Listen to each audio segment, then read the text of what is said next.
dans l'industrie peut-être de la musique, toi qui la connaissais de l'intérieur, cette industrie, est-ce qu'il y a certaines choses qui ont pu t'écœurer à l'époque? Est-ce que ça existe toujours ou est-ce que ça a évolué?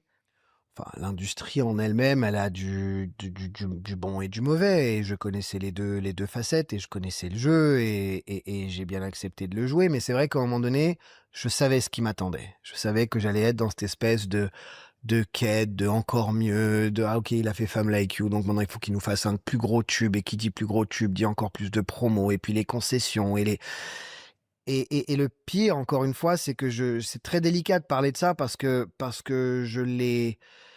j'ai formé des artistes et Mmh. je les ai aidés et je les ai presque éduqués professionnellement à ça, parce que c'était leur souhait et qu'ils l'assumaient et encore une fois, j'ai beaucoup d'admiration et de respect à certains de mes artistes ou d'autres d'ailleurs qui me disaient: «Mais t'as pas compris en fait, moi c'est l'inverse, c'est le jour où on me reconnaît plus dans la rue, je plonge, je plonge» Ouais. et je dis: «OK, bah dans ce cas-là, voilà ce Tu qu'il faut comprends les faire». les les Mais artistes qui se complètement, sentent comme ça, ouais? mais complètement et je peux enfin encore une fois, je ne crache pas dans la soupe.